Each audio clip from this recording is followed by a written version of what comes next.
Lisa Beskin. She's had an extensive training in poetry, from teaching at Yale to working for Disney Magazine. Her time as a journalist has reportedly left her hardened with insatiable lust for anesthetics. That's Lisa.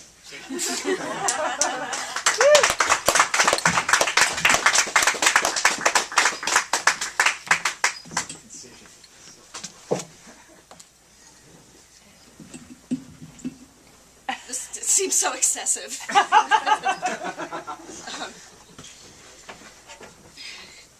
Sound good? Yeah. Yep. Yeah, okay. I want to thank Brendan and the Zinc/Lungful crew so much for inviting me to read here. It's really, really a pleasure, and such a pleasure to read with Camilo, who I didn't know and now want to be best friends with. So, really enjoyed the reading a lot. Full disclosure, I've had a little back trouble this week, so if I get gimpy and have to sit down, that's what's happening. And I was trying to, kind of think of some subject position to occupy with that. So I was like, well, am I going to be like Dr. House, limping in on Vicodin and being unexpectedly brilliant? Or tragic jazz singer, and then I'm going to go collapse in the bathroom after? It's really hard to say what's going to happen. I don't know. The Annunciation. Everyone likes poems about Franz Kafka. He steps in and imparts just the right lightness and weight. In this way, Kafka is like dressing for weather with no temperature. He is like John Keats, who always adds gravity, even if you're being serious by mentioning him. You can use Frank O'Hara, too, since we would most of us like him to be our boyfriend. Talking about his poems is like burying a watercolor painting. Franz Kafka's boyfriends were legion, and he treated them badly. They stretched halfway around the world, though many were stashed in Prussia. The crayon color Prussian blue is named for their laments. Dear reader, the poems I love are stuffed in your pockets. In this way, you are my pants. I know a poet named James Hogue. He is very nice. One time, James Hogue and I did not discuss John Keats. We remembered instead our trip to Florence with Franz Kafka. Kafka stopped in front of Fra Angelico's painting and laughed and laughed. Look at the angel, enjoying Mary's attentive dread.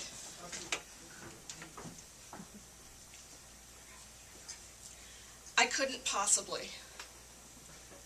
Because my earliest museum memory, bifurcated orange units, is mixed up with the latest sadness, a mouse drowned in a bucket outside my home. Maybe it's the home part that's sad, for I am maid and master both, and it's hard to get from place to place. Some employ a cartoon character to narrate the way, or announce in separate each and every shift. A shift is sort of a dress, or adjustment, or what you've agreed to endure at the factory, where the swing shift isn't as fun as it sounds. The factory grumbles and smokes all night. It is a mammal factory. Deep earth is studded with voles and moles, planted long ago, who sob and paddle in the dirt, still hoping to germinate. Well, sorrow, you're a double void, hurling me into an empty room I could never hope to furnish. It is but one chamber in absence of my self-manner. Oh, I wish I were named William Waltz.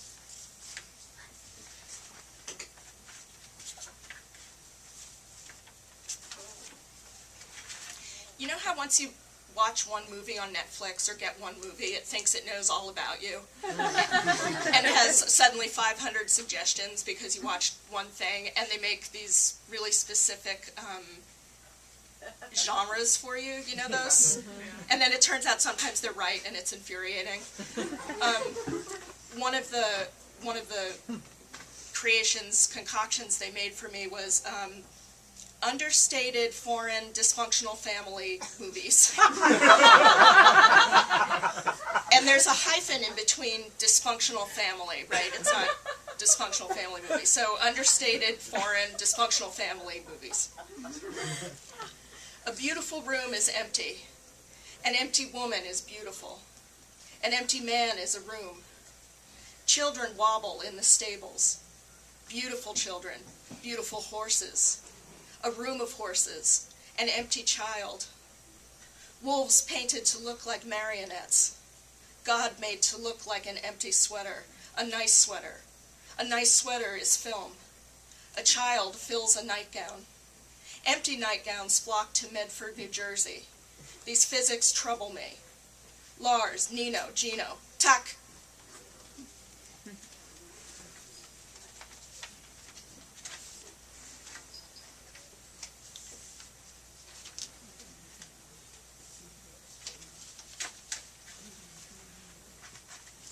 Reading Poe. I prop up on the attic credenza a photograph of Edgar's delicate fingers clutching Charles Baudelaire's Edgar Poe, Sa vie et ses œuvres. Baudelaire himself had a copy of this portrait. It inspired him to write Edgar Poe, Sa vie et ses œuvres. His house was cold and damp in winter. Whose house? Whose winter? Is it funny to bring your sister back from the dead? Sometimes evil is just good taste with poor timing. Sometimes my tongue is severed. It flaps and yodels, licking at trees, innocent trees. Good Monsieur Poe, the slab of you. Who weeps there? Ghouls abandoned by their owners. And a ghastly staircase appeared, and I beheld noxious angels lining the way. Each book of each year of my life flew open and made a great storm blowing backwards from its source. Neither brute nor human, I stood between beats of a terrible pulse, too loud to allow my prayer. Let me become as an infant's face, where feeling passes, vast and impersonal as clouds. I rattle and cast a fistful of my teeth. One pattern means memory limps toward the house, trailing its ragged linen. Another says history staggers away, lest the attic go mad. From the lawn below I hear shrieking. My tongue? No, only a rabbit, horrified by the lapse between stars.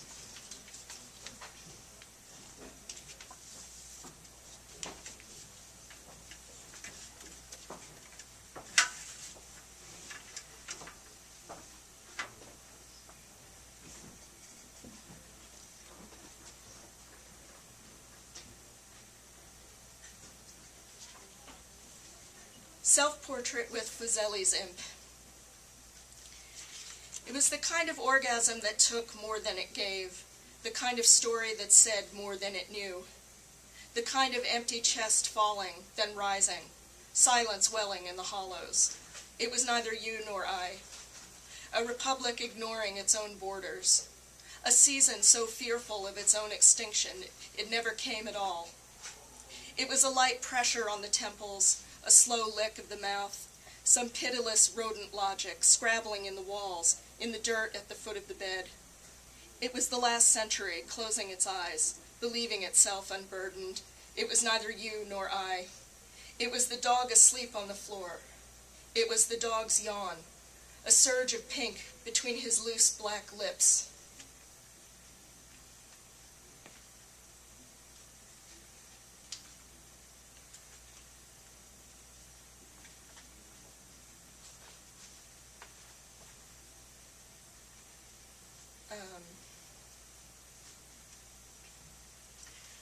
Why I am not a pagan.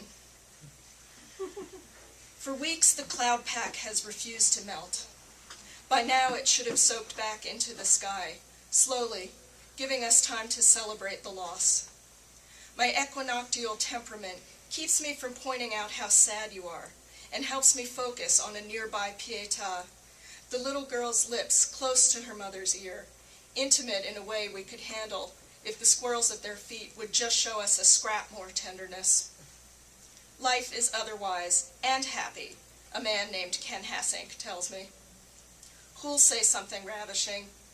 Listen, my little mandarin caller, your hijinks are piercingly sweet. More than anything, I want to warm all your efforts with my strenuous hands. Of this I am more than certain, love and kisses from my geosphere to yours. The snow's wild on the ground today, shifting shape, moving fast, accommodating its thoughts to ours. A boat, a veil, Thomas Jefferson, a bunny.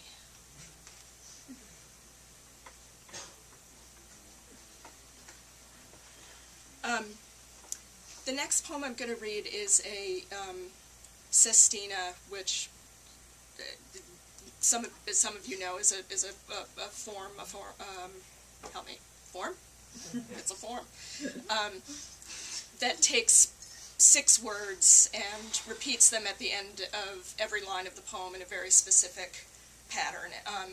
And the reason I did this, and even practically know what a sestina is because I taught a class once in Seattle, which I thought was just a creative writing class, but the Hugo House thought was a sestina class. So I was like, yeah, sure, I can do that, and spent the day before the sestina class banging out a couple of sestinas, so I would not feel like a fraud, like I feel marginally less fraudulent. But this sestina is called The Screen Test of Tippi Hedren, and it was inspired by getting to see the actual screen test of Tippi Hedren, who starred in The Birds by Hitchcock. Screen test, parading around in a dress, like you make the call. It was really hard to say what was happening, but I guess it worked out for all of us. The Screen Test of Tippi Hedren. Not magnificent under my gaze, he didn't think. As for 2 reels he watched her, drenched in silk and opera-rich taffeta, in colors one doesn't picture with that hair and optimistic nose. As she didn't play a scene in what was not a film, though true she did not film poorly, did not fail to use what was not a candid gaze, eyes not cutting to her left, nor nose tilted at wrong angles, not forgetting to color at the right moment, never not hearing the reels flap beneath her own voice, which was not like silk, but was not unmindful of silk. And she remembered always to leave a film on her words, which were not off color exactly, though true her gaze could get them that way, really close to what he knows she might mean. She doesn't think of a nosy neighbor she once had, who peered at her silken personals as they hung to dry, reeling at their softness. She allows a flimsy thought. She clouds her gaze, apprehends a certain color. Tippi, he never tells her. It's a technicolor afterlife. The breasts, arms, noses of the dead embroidered on scraps of film and stitched to a silk screen. The most cursory of gazes at these fulsome reels convinces me of the real you and me both. Color me British, but when this film, and so on. Who knows what shade of silk underlies her silk? Even the gaze can't say. And his own filmy gaze, which he doesn't know isn't real, fell on us like colorless silk.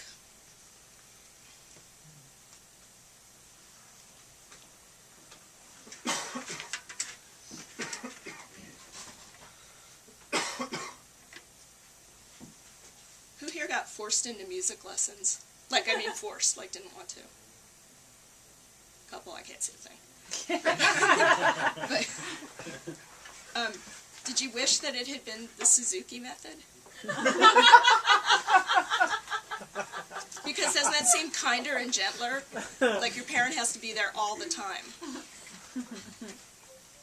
Right? And you don't have to learn to read anything.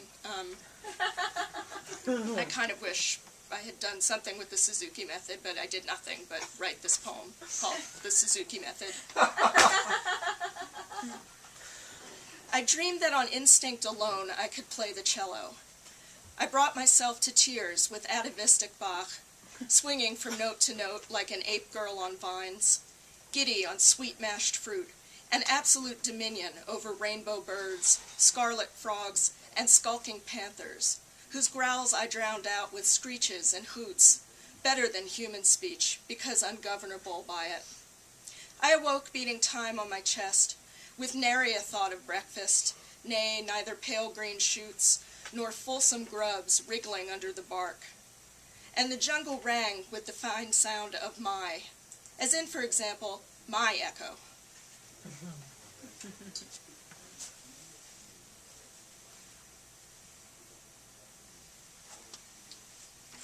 This is That's right about the point in the House episode where he's like, no, it's not a weird tumor in, you know, her eyelash.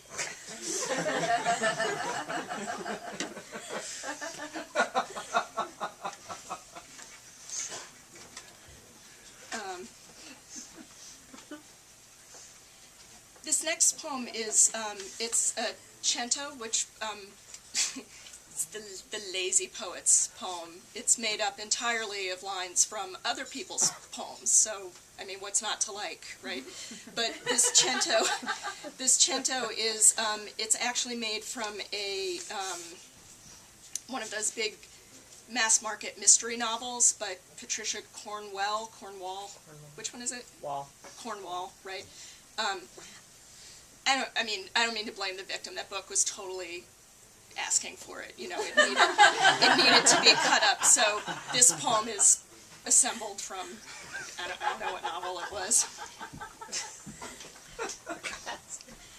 Mystery Cento. The knock came at midnight. He wore a leather coat and mimed having been in a car accident. But he moved as if snow and ice had no effect, and I wouldn't open my door. I have a bead on things. I have glass eyes, signet rings, artificial limbs, you name it. I'm tired of shielding psychopathic sons. I couldn't understand his French. It was disorienting, especially in this brilliantly paced adventure. Now, Beatrice had always been obsessed with her breasts. They were clever and appalling. Today they showed up in crocodile shoes. It's cheap. It's cheap. It was fun. You know, a person has to. Today they showed up in crocodile shoes. Where is everyone? I asked. In the morgue, she replied calmly. It's an old technique. You know, Balzac, Voltaire, Beaujolais, Chambertin, Gauguin, Bardot, Cézanne. I wanted nothing to do with that murderous cartel. I ring my contact on an untapped line and listen. It is sometimes my belief, my dear, that the dead attend this tale. They think to examine the postmark, to ask whether the foreign shipper affixed the seal. It is their birthday. Hot bone dust shimmers in air. No time, I interrupt. Nothing fluoresces, but a hint of purple feathers out. Bandages spool around a pair of beautiful, cauterized eyes. We might have white ink on our hands. Urgent silence follows. I recognize the cologne. Say it into the recorder. Say it again and again. When did everyone get so omniscient?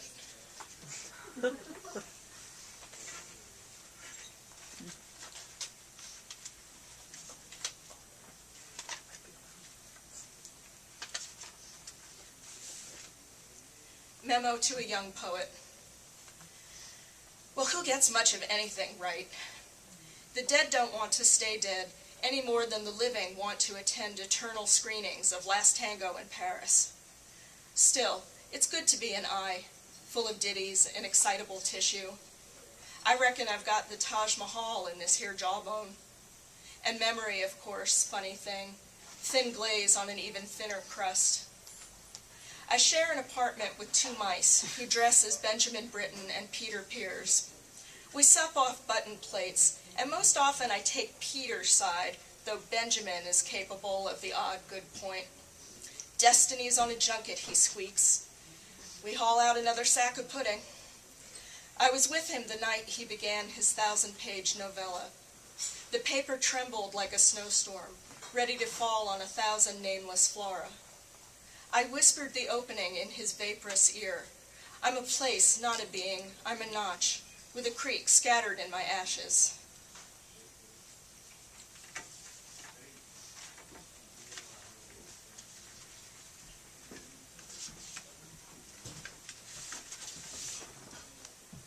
I spend a lot of time returning from wherever.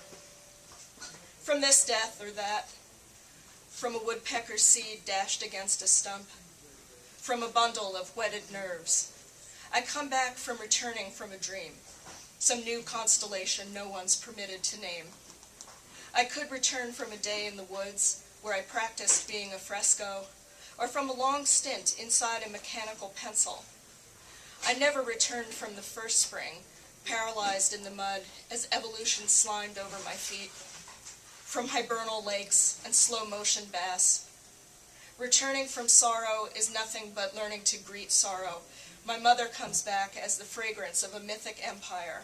I hand her my open mouth.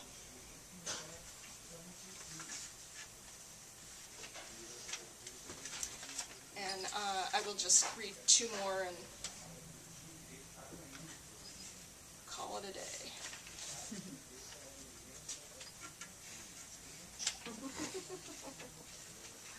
Trying to keep it together here. Okay, that's it.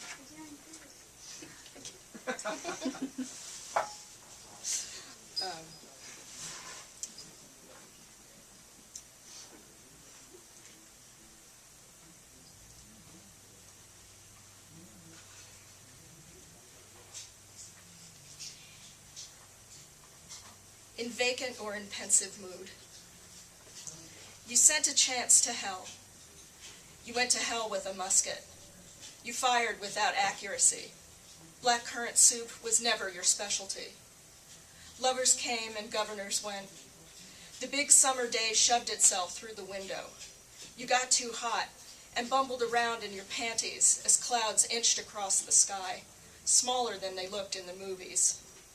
There was a time when you rescued the baby mice, all rosy and blind, and massaged them till they glowed.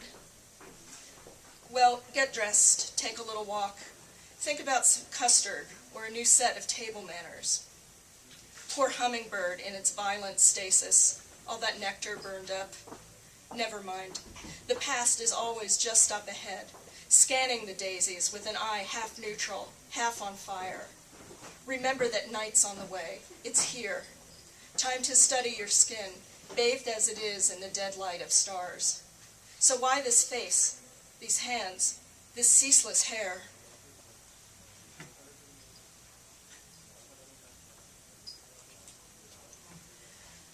On the occasion of my marriage to Rod Serling,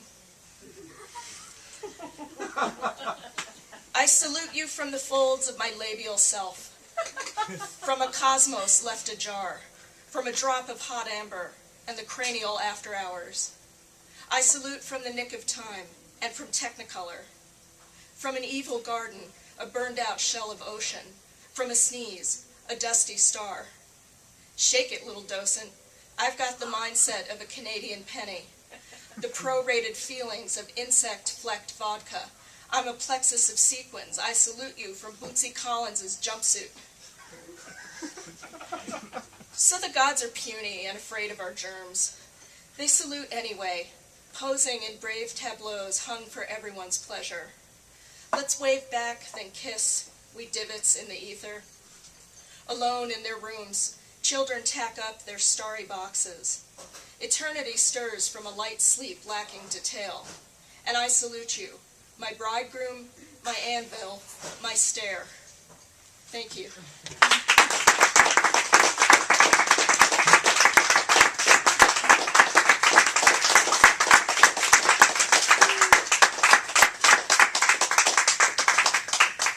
I'll just remind you that Camilo and I both have books and chapbooks for sale over on the end of the bar there, so if you're so inclined, I bet we would haggle.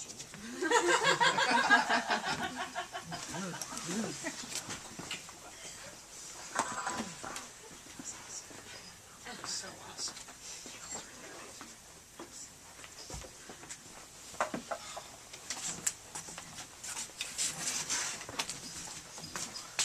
Thank you, Lisa. Thank you, Camilo. And thanks everyone for coming. And thanks to Zinc, and thanks to Mike and Anahit for hosting this night. And next week, next week, we're going to have a microphone that works. It's going to be great. And it's going to be a launch party for the second episode of Black Magazine, edited by Eddie Berrigan and Louis Armand and like 16 other people. I think it's one of those magazines that has like 3 times as many editors as contributors. It's going to be great, and there's going to be a big party for it here. Where does the readership fit into that? It's all very mysterious. Yeah. The experience of reading Black is like staring into that light right there. It's blinding in its brilliance. Yeah. and everything else in the world seems a little less compelling afterwards. You can't really see it very clearly. No. So, anyway, thanks for coming. Do you have anything to add? No. All right. Yeah, thanks. I think it's perfect. Thanks, you guys.